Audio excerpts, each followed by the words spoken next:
Hello, I'm Adrian and it is nice lick time once again. And today's nice lick is a little bit countryish and it sounds like this.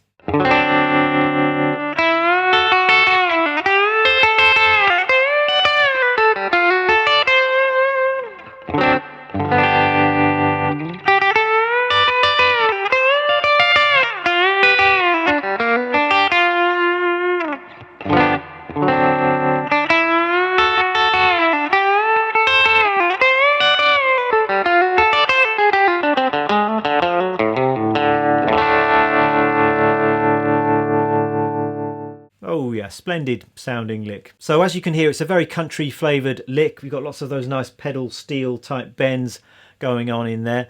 And I'm going to show you exactly what I played just then. But I also want to talk a little bit more generally about what's going on with this lick. Talk a little bit about the theory behind it. And that way it's going to be far easier to get the lick into your own playing and to come up with your own variations on this lick. Now the basic lick we're dealing with here is this one.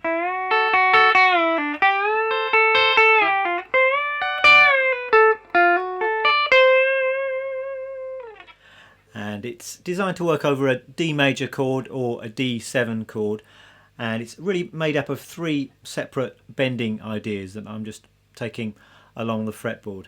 And the way I like to think about these bending ideas is I like to see them living around basic chord shapes. So we're playing over the D7 chord here, and the first part of the lick I like to see living in and around this C form D7 shape, or maybe this C form D major shape. And the basic lick we've got here is actually a very common country style lick, and in fact I talked about this kind of lick in a bit more detail in a previous video called the Essential Country Bending Lick, which you might like to check out if you've never tried this kind of thing before. But really this is the same kind of idea, and the idea is we're bending up this E note here to an F sharp, so we're bending up from the second to the third of a D major scale. And whilst we're doing that, we're playing this A note on the high E string, which is the fifth in relation to the D root note. So we're bending the E up to the F sharp, we're holding that, and then we're going between that high A and the bent note. So then releasing the bend and pulling off down to the root note, that D there. So bend, hold,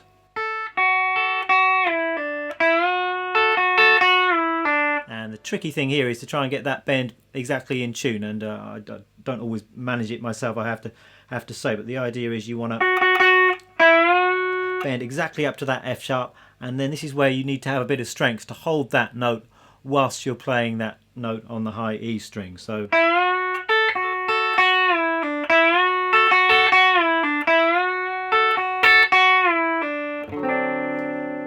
that's the first part of the lick, and it's really a kind of D major or D major pentatonic sounding lick. Then we're simply moving exactly that same lick 3 frets higher to here.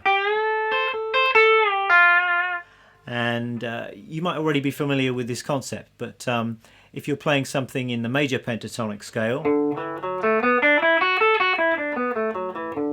all you need to do is move that scale up 3 frets and you've got the parallel minor pentatonic scale. So if this is the D major pentatonic scale, 3 frets higher,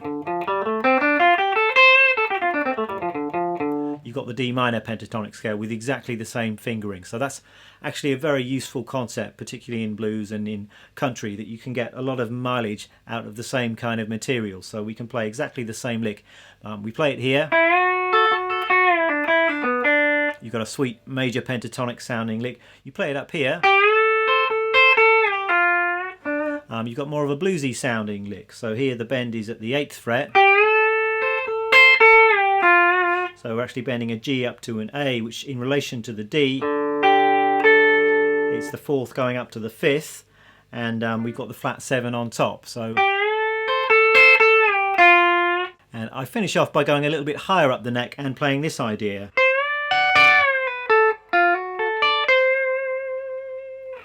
And this time I'm bending at the 13th fret, bending a C up to a D, and the note I'm playing on the top string is an F sharp at the 14th fret. So we're bending, holding the bend, and then playing the high note, playing the bent note again, and then coming down from the bend.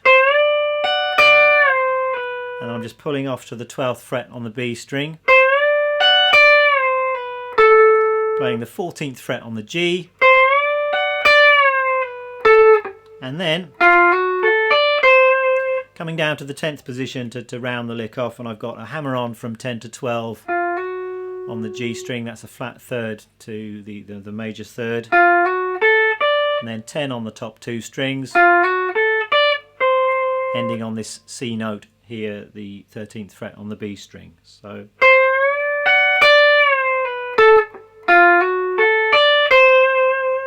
and just to help the timing there, I might sometimes add in just a little ghost note, maybe a muted note or an open string.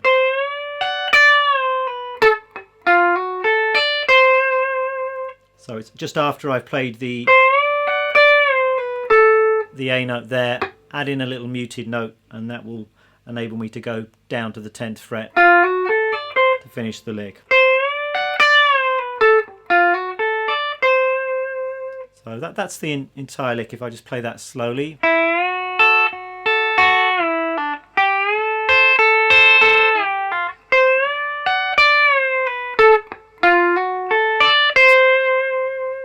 Now this high bending lick you can also see as living in and around some common chord shapes. So this bit of the lick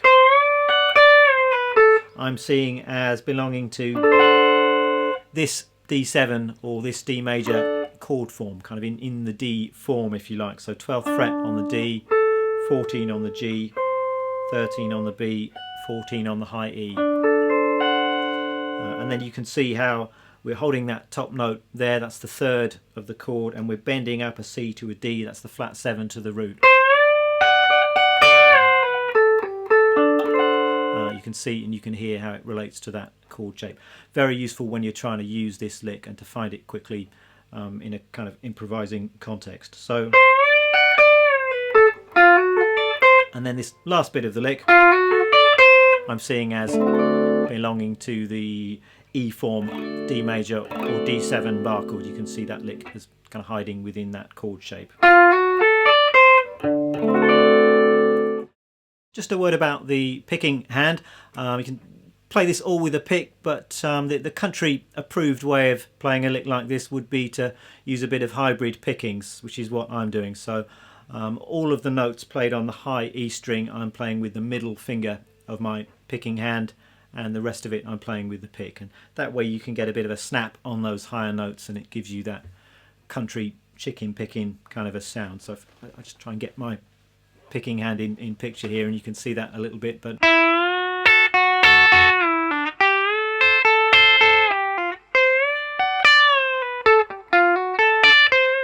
so that's our basic lick, which works over a D7 or a D major sound. And then all I did at the start of this video was I repeated the same lick, but I played it over a G7 kind of a sound. So when the chord changes to G7, this is where seeing the lick around chord shapes is really helpful, and you can get your bearings on the fretboard and you can easily apply the same lick in different contexts. So over a G7 then, I'm going to start off by thinking about this G7 chord shape up at the 8th fret, and we can find our lick here.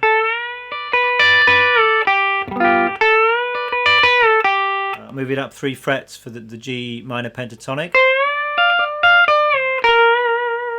and then for the last bit of the lick you could go way up here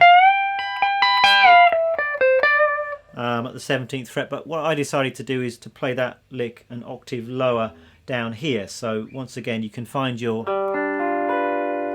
related chord shape, this time down at the 5th fret, and then the lick is right there under your fingers.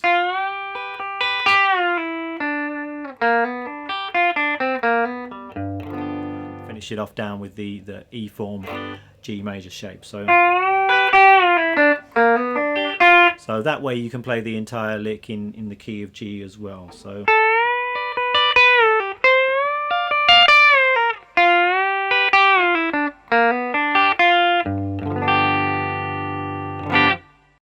So that's another nice lick. Have fun learning it.